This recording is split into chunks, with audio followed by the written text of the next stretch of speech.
말씀은 갈라디아서 3장 1절부터 5절입니다. 갈라디아서 3장 1절부터 5절까지 보시겠습니다.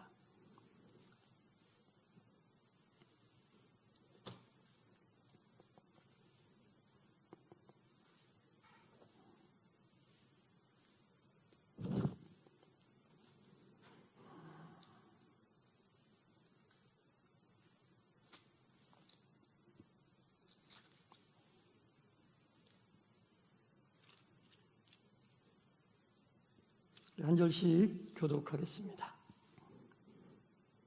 어리석도다 갈라디아 사람아, 예수 그리스도께서 십자가에 못 박히신 것이 너희 눈앞에 밝히 보이거늘 누가 너희를 꾀더냐?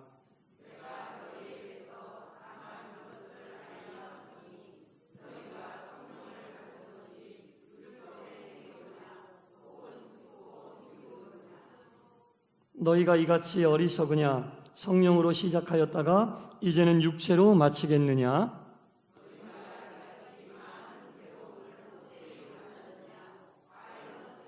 다 같이 너희에게 성령을 주고 너희 가운데서 능력을 행하시는 이의 일이 율법의 행위에서냐 혹은 듣고 믿음에서냐? 아멘. 할렐루야. 아멘. 정상성 편견이라고 하는 단어가 있어요. 일상적인 용어는 아니고 사회심리학에서 쓰는 용어인데요. 정상성 편견이다. 이 용어의 뜻은 이런 겁니다. 사고가 나고 재난이 발생해서 피해볼 것이 뻔히 예상이 되는데도 별일 아닐 거야, 쉽게 지나갈 거야, 이렇게 참사가 반복되는 그 현상 속에서도 그냥 그 일을 쉽게 넘기려고 하는 마음, 이것을 정상성 편견이다라고 이야기를 합니다. 피해볼 것이 확실하게 예상이 되는데도 안일하게 넘기려고 하는 그런 마음을 가리키는 사회 심리학적 용어입니다. 근데 이 정상성 편견이라고 하는 단어가 사회에서뿐 아니라 교회 내에서도 쓸 수 있는 그런 용어라는 겁니다. 오늘 본문을 기록한 사도 바울이 갈라디아 교회를 딱 보니까 분명히 지금 문제가 있어요. 분명히 어떤 문제가 있는데 이 갈라디아 교회의 성도들은 이 문제를 가벼이 여기는 것 같아요. 심각하게 생각하지 않는 것 같아요. 바울이 보니까 영적으로 타격을 입을 것이 확실한데, 영적으로 피해를 입을 것이 확실해 보이는데 이 갈라디아 교인들의 태도를 보니까 그렇게 심각하게 생각하고 있는 것 같지 않아요. 그냥 이렇게 넘어가겠지, 또는 느끼지도 못하는 그런 어떤 상태인 것 같습니다. 바울이 파악했던 갈라디아 교회의 이 문제점은 뭐였냐면 바로 율법주의적인 영성을 가지고 있는 거짓 교사들이 교회에 들어왔어요. 율법적 영성을 가지고 있다는 것은 믿음이 아니라 율법의 행위로 인하여 의로워질 수 있다, 율법의 행위로 인하여 구원에 이를 수 있다라고 생각하고 있는 사람들을 이야기하는 겁니다. 그래서 바울은 참 안타까운 마음에 오늘 본문에 보니까 어리석다라고 하는 표현을 2번이나 쓰고 또 직설적인 질문을 5번이나 하고 있어요. 이 표현과 이 질문을 통해서 바울은 갈라디아 교인들이 느끼고 있는 이 심각하지만 심각하지 않게 느끼는 내용을 지적하면서 갈라디아 교인들이 순수한 영성으로, 본연의 영성으로 들어오기를 원하고 있다는 겁니다. 그리고 바울이 이들에게 이야기하는 것은 이거죠. 처음에 당신들이 예수님을 믿었을 때 어떠한 경험을 했는지 생각해봐라. 처음에 예수님을 만났을 때 그 뜨거움과 그 감격을 한번 생각해봐라. 어떻게 성령을 받아 내 삶이 거듭나게 되었는지 생각해봐라. 예수님을 몰랐던 이교도인들, 이방인들이었던 당신들이 어떻게 어떤 경험을 통해 이 거룩한 길을 가게 되었는지 생각해봐라.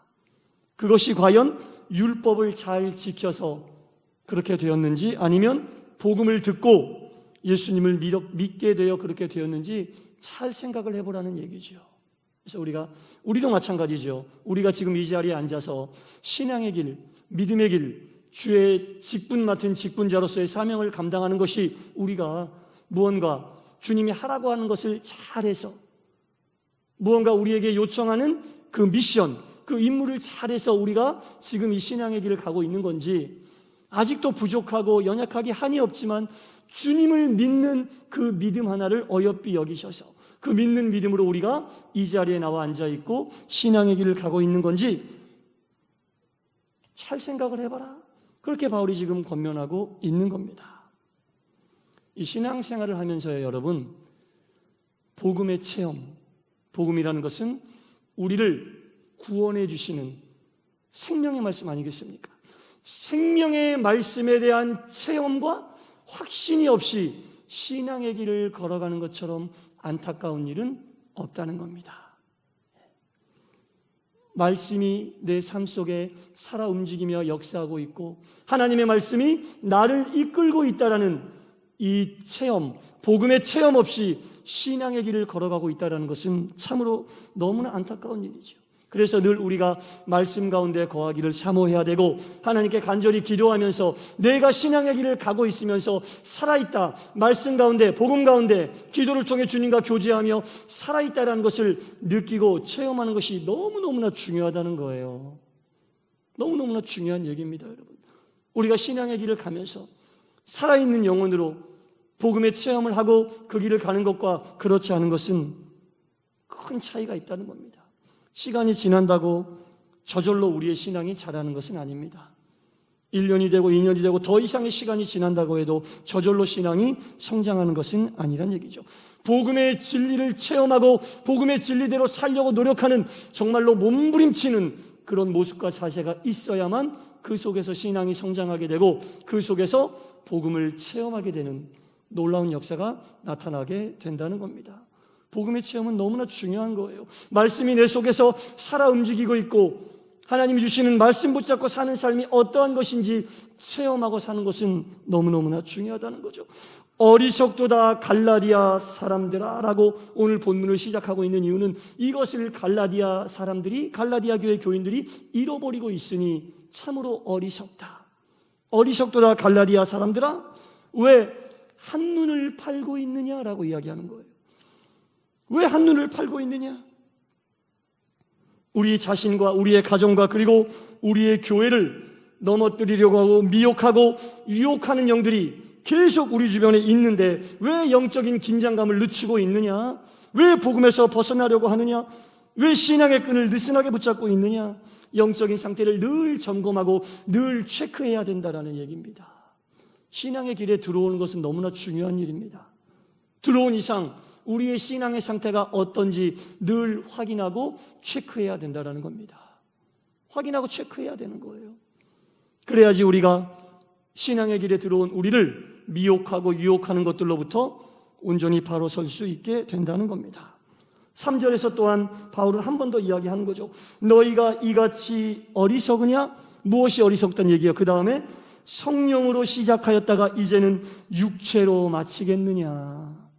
성령으로 시작된 이 신앙의 길이 성령께서 함께 하셔서 복음을 들었을 때 그것을 받아들이게 하시고 성령의 역사하심 속에 우리가 여기까지 왔는데 이 성령으로 시작한 신앙의 길이, 믿음의 길이 신앙의 연조가 깊어지면서 더 복음의 진리를 체험하고 더 그리스도 예수의 길을 따르는 탄탄한 신앙인이 돼야 되는데 오히려 신앙이 지나갔는데, 시간이 지나갔는데 성령으로 시작한 이 길이 육체적인 것으로, 육체로 마무리하는 것 같은 모습이 우리 가운데 나타나게 된다는 겁니다. 그렇게 되지 않기 위해서는 우리가 항상 우리의 영적인 상태가 성령 안에 거하고 있는지 늘 체크하고 점검을 해야 된다는 거죠. 늘 체크하고 점검해야 돼. 안 그러면은 우리를 미혹하고 우리를 넘어뜨리라고 하는 그 영들로 인하여 우리의 신앙이, 우리의 영이 늘 초보적인 단계에 머무를 수밖에 없다는 거죠. 시간이 지나고 흘렀음에도 불구하고. 이 바울이 어리석다라고 하는 말을 사용한 것은요, 절대로 갈라디아의 교인들을 무시하거나 그들에게 모욕을 주기 위해서 한 말은 아닙니다. 철저히 점검하고 철저히 체크해 보란 얘기죠. 시간이 지나고 성령 안에 거하지 않고 복음의 체험이 없으면요, 어떤 생각이 드냐면 인간이라면 누구나 가지고 있는 종교성이라는 게 우리의 신앙을 움직이게 돼요. 하나님을 바라보고 복음이 성령의 인도하심에 의하여 이끌림 받는 신앙의 길이 아니라 그 뜨거운 체험이 얻게 되면, 복음의 진리에 대한 확신이 얻게 되면 종교성이라는 게 우리의 신앙을 자꾸 건드리고 그 종교성으로 우리를 이끌어 간다니까요. 종교성이라는 게 뭐냐면 어떤 우리가 수양을 하거나 어떤 우리가 금욕적인 수행을 통해 하나님께로 더 가까이 간다고 착각을 하게 되는 거예요. 율법주의적인 영성을 가지고 있는 사람들도 마찬가지예요. 어떤 행위적인 율법을 지킴으로 내가 신앙이 더 좋아지고 신앙이 더 발전한다고 자꾸 갈라디아 교인들에게 이야기를 하는 거예요. 여러분, 우리가 어떤 수행을 하고 어떤 수양을 쌓으면 우리의 신앙이 성장하겠습니까? 기독교는 그런 종교가 아닙니다, 여러분. 결코 그런 것으로 인해서는 우리의 신앙이 성장할 수도 없고 변할 수도 없다는 겁니다. 그럼 누가 우리의 신앙을 성장시킬 수 있느냐? 오직 십자가를 지신 그분만이 우리를 변화시키셨듯이 우리의 신앙을 성장시키시고 우리를 믿음의 길로 온전히 끝까지 인도하실 수 있다는 겁니다. 오직 예수 그리스도 안에서 우리는 뭐가 됩니까? 새로운 피조물이 된다는 거예요. 우리가 수행하고 우리가 고통을 받고 어떤 율법을 지키면서 우리의 신앙이 성장하는 것이 아니라 오직 예수 그리스도를 믿는 믿음으로, 성령의 인도하심으로, 그분의 능력으로 우리가 그분 안에서 새로운 피조물이 된다라는 것을 알아야 한다는 겁니다. 그 외의 행위들은 그 믿는 믿음으로 인하여 자연스럽게 나타나는 거죠. 자연스럽게 나타나는 거죠.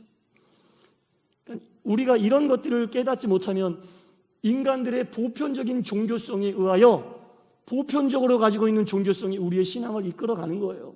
그러다 보니까는 신앙인들 가운데서도 샤머니즘적인 성격을 가지고 있게 되고 보편적인 종교성을 벗어나지 못하는 그런 일들이 벌어지게 되는 겁니다.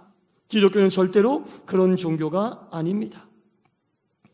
우리가 모든 것을 예수님에게 맡기고 모든 것을 예수님을 통하여 새롭게 변화하려고 그분을 믿는 믿음 하나 붙잡고 나아갈 때에 그 속에서 우리가 새로운 피조물이 되는 거예요. 우리는 믿는 거고 우리를 변화시키시는 것은 우리의 수행이 아니라 그분의 능력임을 고백하시기를 바랍니다.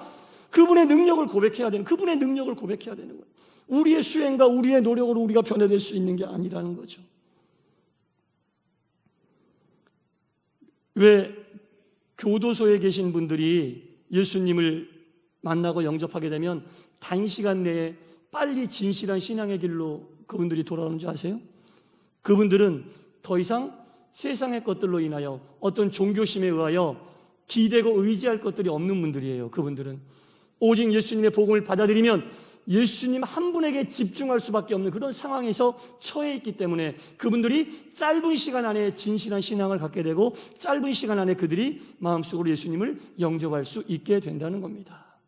그래서 우리가 진실한 신앙, 예수님을 복음으로, 믿음으로 끝까지 그분을 붙잡고 나아가기 위해서는 마치 세상의 모든 것들을 기대하지 않고 예수님만 바라보는 그 상황에 처해 있는 자들의 심령을 가지고 예수님을 믿을 때에 우리가 순수하고 온전한 신앙에 바로 설 수 있게 된다는 겁니다.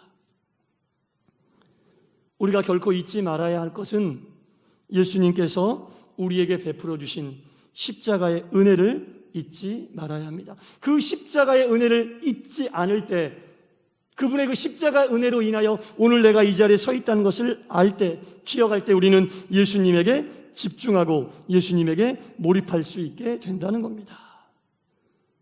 이 십자가는요, 두 가지를 우리에게 조명해 주는데요. 한 가지는 십자가를 생각할 때 우리가 십자가 앞에서 죄인이라는 것을 깨닫게 해주는 거예요. 십자가 앞에서 우리는 누구나 죄인임을 깨닫게 되고, 또 한 가지는 십자가를 통해 우리에게 당신의 아들을 보내신 하나님의 엄청나고 크신 사랑을 깨닫게 되는 거예요. 십자가를 볼 때마다 이 두 가지가 우리가 깨달아지고 느껴져야 한다는 겁니다. 그래서 십자가를 통해 우리가 죄인됨을 알고 죄인된 우리를 죄로부터 구원하시기 위한 하나님의 사랑을 또한 깨달아 알게 돼야 된다는 겁니다. 그래서 우리는 십자가 앞에 설 때마다 숨을 수가 없는 거예요. 어떻게 숨을 수가 없는 거예요. 십자가를 볼 때마다 더 이상 우리가 숨을 곳을 찾을 수 없게 된다는 겁니다. 그래서 우리가 십자가 앞에 무릎을 꿇을 수밖에 없고 그 십자가를 보고 바라보고 나갈 수밖에 없다는 겁니다. 이 십자가의 참 진리를 알게 되면요, 우리가 반드시 선택을 해야 되는 거예요. 이 십자가의 길, 예수님께서 우리에게 주신 십자가의 길을 따라갈 것이냐, 아니면 세상 사람들이 이야기하는 넓은 길로 갈 것이냐. 십자가를 보면서도 그런 선택을 하지 않으면 차지도 않고 덮지도 않은 거예요. 반드시 십자가를 바라보면서 우리가 선택을 해야 됩니다. 중간지대는 존재하지 않습니다. 좁은 길을 선택하여 십자가의 길을 갈 것인지, 넓은 길을 택하여 세상의 길로 갈 것인지, 우리는 이것을 반드시 선택해야 합니다. 반드시 선택해야만 하는 그런 상황에 놓여 있다는, 예수를 믿으면서도 미지근하고 중간지대에 머물러 있을 수는 없다라는 겁니다. 예수 그리스도께서 달리신 십자가를 바라보면서 좁은 길을 선택하시는 여러분들 되시기를 바랍니다. 믿음의 길을 선택하시고 성령께서 우리를 어떻게 해서 이곳까지 인도하셨는지 깨닫고, 죄인임을 깨닫고 그 죄를 용서해 주시기 위한 하나님의 사랑을 동시에 깨달아서 내가 선택하고 가야 할 길은 이 길밖에 없음을 깨달아 하는 십자가가 되어야 한다는 겁니다. 오늘 본문 갈라디아서 3장 2절과 3절을 제가 다시 한번 읽어보겠습니다. 내가 너희에게서 다만 이것을 알려 하노니 너희가 성령을 받은 것이 율법의 행위로냐 혹은 듣고 믿음으로냐. 뭔지 아시겠죠? 예, 듣고 믿음으로다 라는 얘기고, 너희가 이같이 어리석으냐, 성령으로 시작하였다가 이제는 육체로 마치겠느냐라는 거죠. 여러분, 이 성령으로 시작하였다가 육체로 마치겠느냐라는 말 속에는 성령으로 시작했지만 신앙의 여정 속에서는 반드시 성령의 동행함이 있어야 된다는 얘기죠. 성령으로 시작하여 육체로 가는 사람이 있다는 얘기는 성령으로 시작한 것이 끝까지 과정 속에서도 성령의 도우심을 받고 끝까지 성령과 함께 해야 되는데 육체로 마치는 사람들이 있으니 그 사람들을 경고하는 거잖아요. 그죠? 시작을 성령으로 했다고 끝나는 게 아닙니다. 오히려 시작한 이후에는 더욱더 강력한 성령의 인도하심과 함께하심을 위하여 힘쓰고 애쓰고 노력해야 한다는 겁니다. 시작한 이후에도 여전히 성령을 따라 살려는 몸부림이, 노력이 우리에게 있어야 한다는 겁니다. 다른 말로 하면 성령의 도우심 없이는 믿음의 길을 온전히 갈 수 없다. 성령의 깨우치심 없이는 십자가의 길을 온전히 갈 수 없다라는 겁니다. 믿기 시작할 때보다 오히려 이 길을 택하고 이 길을 갈 때 성령의 함께 하심이 더욱더 우리에게 필요하다라는 겁니다. 이 성령이 계속해서 우리 가운데 함께 하시고 성령을 체험하게 되면 살면서 성령님 의지하지 않고 나 자신을 의지하고 사는 삶이 얼마나 허망한 삶인지 깨닫게 되는 거예요. 나를 의지하고 사는 삶이 얼마나 허망한 삶인지 깨닫게 되는 거예요. 성령이 함께 하시고 성령이 함께 하시지 않고는, 여러분, 사복음서에 나와 있는 예수님의 제자들의 모습과 사도행전에 나와 있는 예수님의 제자들의 모습을 비교해보면 딱 나와요. 사복음서에 나와 있는 베드로의 모습을 생각해 보십시오. 예수님의 수제자로서 예수님에게 인정받고 예수님이 크게 쓸 제목으로 여겼지만 결국에는 예수님을 부인하고 그 수제자가 해서는 안 될 일이잖아요. 이랬던 베드로, 고향으로 낙향해서 물고기나 잡으려고 했었던 그 베드로, 사도행전에 나오는 베드로는 완전히 하늘과 땅 차이인 거죠. 베드로가 사람이 바뀐 게 아니거든요. 성령의 함께 하심을 믿고 성령이 함께 하시지 않았느냐, 그 차이밖에 없는 거예요. 성령의 함께 하셨느냐 여부의 차이밖에 없는 거예요.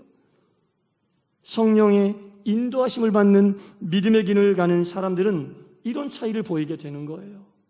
여러분, 믿기 시작했을 때의 역사하시는 성령님보다는 믿음의 길을 갈 때의 성령의 역사하심이 더욱더 여러분들의 삶을 주장하시고 인도하게 되시기를 간절히 축원합니다.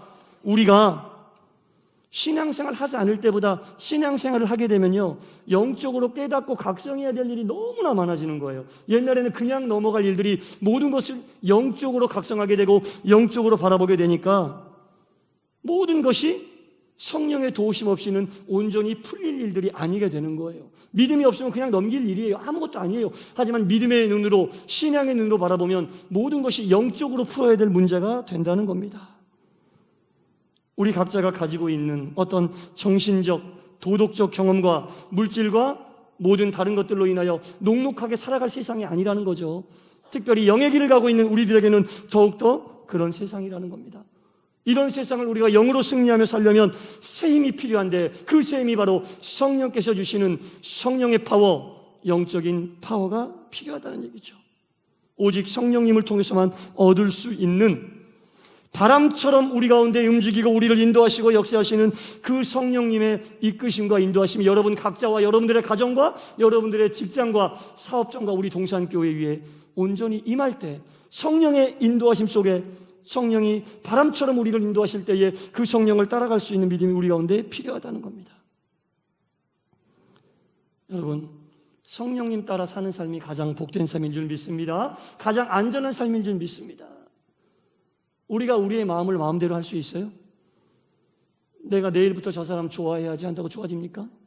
내가 내일부터 저 사람 미워해야지 한다고 미워합니까? 그렇게 나도 내 마음을 마음대로 못하는데 그 마음을 믿고 산다니요.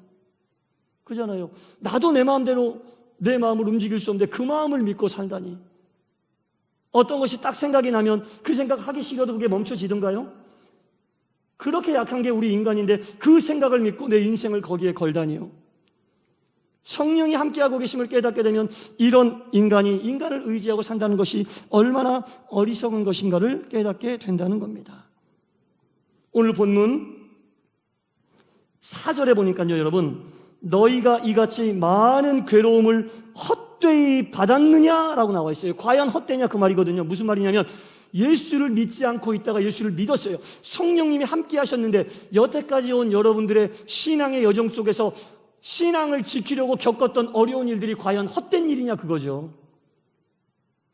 그것이 헛된 일이냐, 갈라디아 교인들에게 얘기하는 거죠. 예수를 믿기 전에 몰랐던, 예수를 믿은 이후에 내가 겪었던 영적인 육적인 모든 그 괴로움들, 어려움들이 신앙을 지키기 위해서 내가 가지고 있었던 그 일들이 다 헛된 일이냐? 과연 그것이 헛된 일이겠느냐? 아니죠. 헛된 일이 아니란 얘기죠. 헛된 일이 아니게 하려면 어떻게 해야 되느냐? 나를 시작하게 하신 성령님으로 인하여 끝까지 그 내가 신앙을 지키기 위해서 겪었던 어려움들이 내 영의 유익이 되는 것으로 인도함을 받으려면 성령의 인도하심이 계속 나를 이끌어 갈 때 그 일이 헛된 일이 안 된다는 거죠. 성령으로 시작해서 겪었던 어려운 일들이 육으로 바뀌어버리면 그 앞에 있었던 모든 일들은 헛된 일이 될 수밖에 없다는 겁니다.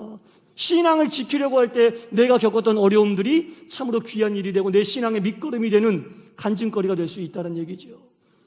그것이 과연 헛된 일이냐? 헛된 일로 만들 수도 있고 헛된 일로 안 되게 할 수도 있다는 얘기죠. 얼마나 연단 많이 받으셨어요, 여러분? 얼마나 괴로운 일 많으셨어요? 말 못할 일들이 각자 개인마다 얼마나 많이 쌓여 있겠습니까? 여러분, 그 모든 일들을 헛된 일로 만들고 싶으십니까? 헛된 일로 만들지 않기 위해서는 시작하게 하신 성령님이 끝까지 나를 영으로 인도하셔야지, 끝이 육으로 바뀌어버리면 그 모든 일들이 헛된 일이 되어버린다는 거죠. 갈라디아 교인들이 안타까우니까 바울이 당신들이 복음을 믿고 이제까지 왔는데 이 율법 교사들의 이야기를 듣고 왜 당신들이 쌓아왔던 그 영의 일들을 헛되게 만들어 버리려고 하느냐? 안타깝다는 얘기죠. 끝까지 성령의 인도하심을 받아야 한다. 끝까지 영으로 끝까지 성령의 인도하심할 때 이 앞의 일들이 귀한 경험이 되고 체험이 되고 간증이 되고 연단의 거리가 되지만 육의 일로 끝나버리면 이 일들은 아무것도 아닌 게 되는 거예요. 우리가 겪었던 모든 신앙의 경험과 체험들은 아무것도 아닌 게, 영적이지 않은 사람들에게 우리가 체험했었던 그 영의 놀라운 경험들이 의미가 있겠습니까, 여러분? 그들이 볼 때는 의미가 없는 거예요. 영의 사람들이 아닌 사람들에게는요, 우리가 체험하고 우리가 들었던 주님의 음성, 성령의 역사하심이 의미 있는 일이 아니에요, 그들은. 하지만 영적인 사람들에게 그 모든 일들은 너무나 귀한 간증거리가 되고 너무나 도전이 되는 이야기가 되고 귀한 우리에게 유익이 되는 이야기가 될 수 있다는 거죠. 여러분들이 겪으셨던 그 일들, 영적인 체험들을 끝까지 귀한 여러분들 신앙의 밑거름으로 삼으시기 바랍니다. 그러기 위해서는 끝까지 성령의 인도하심을 받을 때 그 모든 것들이 그렇게 이루어질 수 있게 된다는 겁니다. 여러분, 이 복음이라고 하는 것은요, 좋은 조언이 아닙니다. 충고는 들을 수도 있고 안 들을 수도 있잖아요. 복음은 좋은 조언이 아니라 좋은 소식입니다, 여러분. 좋은 소식이므로 우리가 그 소식을 듣고 기쁜 소식, 기쁜 마음을 가지고 거기에서 힘을 얻고 능력을 얻어 믿음을 붙잡고 나아가야지, 좋은 조언으로 여겨서 들어도 되고 안 들어도 되는 충고 정도로 생각하시면 안 되는 거예요. 바울이 오늘 갈라디아 교인들에게 이야기한 이 귀한 내용이 오늘을 살고 있는 우리들에게도 큰 도전이 되고 큰 하나님 말씀에 대한 위안이 되고 또한 끝까지 내가 성령 충만한 모습으로 신앙의 길을 갈 수 있는 귀한 밑거름이 되시기를 주 예수의 이름으로 간절히 축원합니다. 기도하겠습니다. 주여, 복음을 믿고 믿음의 길을 가고 있었던 갈라디아 교인들이 교회 안으로 들어온 율법주의자들로 인하여 믿음과 신앙이 흔들렸을 때 바울이 권면합니다. 어찌 성령으로 시작한 일을 육으로 끝내려 하느냐? 시작이 성령이면 끝까지 성령으로 가야지 우리가 겪었던 모든 신앙의 연단과 신앙의 어려움과 신앙의 과정이 귀한 일이 될 수 있을 텐데, 육으로 끝이 나게 된다면 그 모든 일들이 어찌 의미 있는 일이 될 수 있겠느냐라고 바울이 갈라디아 교인들을 권면하고 있습니다. 신앙인으로 오늘 이 자리에 있는 우리들에게도 신앙의 길을 시작하며 이제까지 겪었던 많은 일들이 있습니다. 많은 연단의 사건들이 있습니다. 많은 체험의 일들이 있습니다. 그 일들이 끝까지 귀한 일로 남게 하여 주시고 우리의 신앙과 믿음을 지키는 귀한 밑거름으로 끝까지 우리를 붙잡게 하여 주시옵소서. 성령 충만함으로 이 길을 온전히 가 결국에는 주님께서 바라는 그 목적 지점에 도착해서 하나님께 큰 영광 돌리고 칭찬받는 귀한 하나님의 자녀들 되게 하여 주시옵소서. 예수님 이름으로 기도드리옵나이다. 아멘.